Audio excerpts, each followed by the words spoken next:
जब बात इंडिया और पाकिस्तान का मैच का होना तो ये सिर्फ मैच नहीं होता है, 150 करोड़ देशवासियों की दिल की धड़कन होता है और 150 करोड़ देशवासियों का उम्मीद होता है।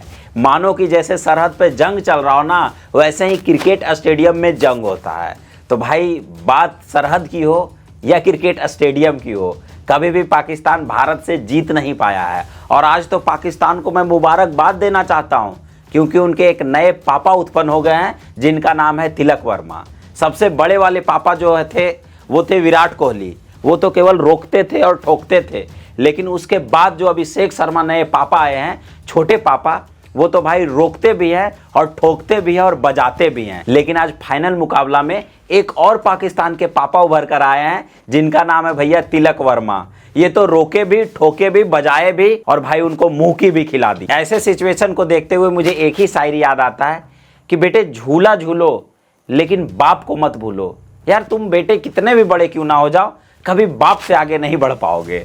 चलिए अब मैं आपको इस मैच का सारांश बता देता हूं। जब बात इंडिया और पाकिस्तान का मैच का मुकाबला हुआ तो सबसे पहले भारत का जीत का शुरुआत टॉस से हुआ। भारत ने टॉस जीता और सबसे पहले गेंदबाजी करने का फैसला किया। लेकिन पाकिस्तान का शुरुआत अच्छा था, उन्होंने अच्छी तरीके से शुरुआत किया। यहीं पर मैं पाकिस्तान का तारीफ करना चाहता हूं, क्योंकि पाकिस्तान का स्टार्टिंग में जो शुरुआत रहा ना, वो बहुत ही अच्छा रहा। महज उन्होंने 9 ओवर 4 गेंद में 84 रन बनाए, तब जाकर पाकिस्तान का पहला विकेट गिरा।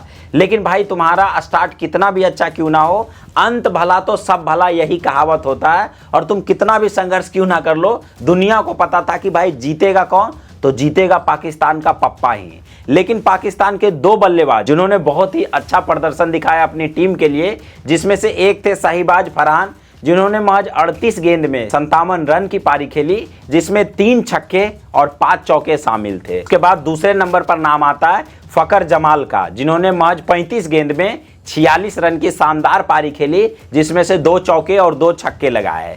लेकिन पारी जैसे ही धीरे धीरे आगे बढ़ा तो भाई महज 19 ओवर 1 गेंद में पाकिस्तान की पूरी टीम ऑल आउट हो गई और उन्होंने 146 रन बनाया 10 विकेट के नुकसान पर, मतलब ऑल आउट के बाद। उसके बाद बारी आता है बैटिंग टीम इंडिया का।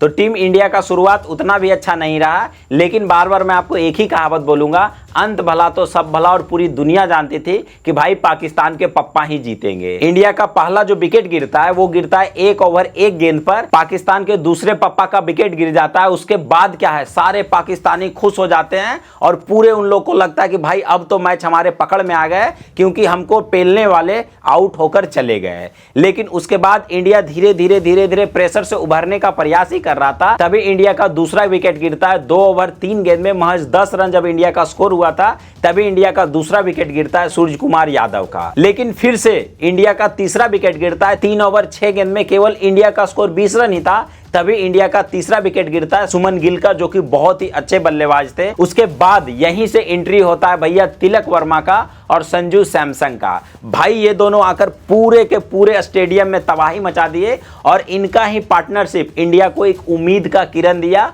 और बहुत ही बढ़िया बल्लेबाजी किए और महज 50 गेंद में 57 रन की शानदार पारी खेली। उसके बाद 12 ओवर 2 गेंद में इंडिया का चौथा विकेट गिरा 77 रन पर, जो कि संजू सैमसन का था। उसके बाद क्या था, इंडिया दोबारा से प्रेशर में आ गई, बट तिलक वर्मा नहीं रुके भाई, और तिलक वर्मा लगातार खेलते रहे और प्रेशर रिलीज करते रहे और समय समय पर वो चौके और छक्के मारते रहे। और उसके बाद एंट्री होता है भैया शिवम दुबे का। इनकी जितनी तारीफ की जाए भाई उतनी कम है। इन दोनों की पार्टनरशिप ने बहुत ज्यादा इंडिया टीम को आगे ले गए और महज 40 गेंद में इन दोनों की पार्टनरशिप 60 रन की हो गई। फिर क्या था, इन दोनों ने पाकिस्तान को इतना ठोका, इतना धोया, इतना ठोका, इतना पीटा कि इंडिया जीत तक पहुंच गया। उसके बाद शिवम दुबे छक्का मारने के चक्कर में भाई उनका कैच आउट हो जाता है, बट वो जो कैच था ना, वो बिल्कुल बाउंड्री पर जाकर कैच लोका गया।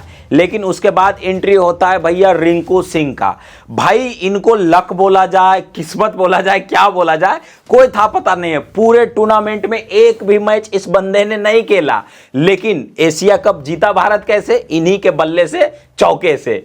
ये भाई पूरे टूर्नामेंट में एक भी मैच नहीं खेले, एक भी रन नहीं बनाए, लेकिन जब फाइनल आया तो भाई इनकी बैटिंग आई और डायरेक्टली ये उतरे और चौका मारे और इन्होंने जीत दिला दी। इंडिया की तरफ से सबसे बढ़िया और सबसे बेस्ट जो बैटिंग की है वो है भैया पाकिस्तान के तीसरे पापा यानी कि तिलक वर्मा ने। इन्होंने 53 गेंद में 69 रन की शानदार पारी खेली, जिसमें से 3 चौके और 4 छक्के शामिल है। और सबसे बड़ी बात यह है कि भाई ये नॉट आउट रहे हैं। उसके बाद नंबर आता है शिवम दुबे का। इन्होंने भाई क्या गजब का पारी खेला है। महज 22 गेंद में इन्होंने 33 रन की शानदार पारी खेली, जिसमें से 2 चौके और 2 छक्के भी शामिल है। तीसरे नंबर पर आते हैं भाई संजू सैमसंग, जिन्होंने 21 गेंद में 24 रन की शानदार पारी खेली, जिसमें 2 चौके और 1 छक्के शामिल है। कुल मिलाकर इंडिया टीम का बहुत अच्छा प्रदर्शन रहा है और इंडिया ने लाज रख लिया भाई 150 करोड़ देशवासियों का और हम जैसे लोगों का, क्योंकि भाई ये केवल मैच नहीं होता, ये पूरा का पूरा फीलिंग होता है।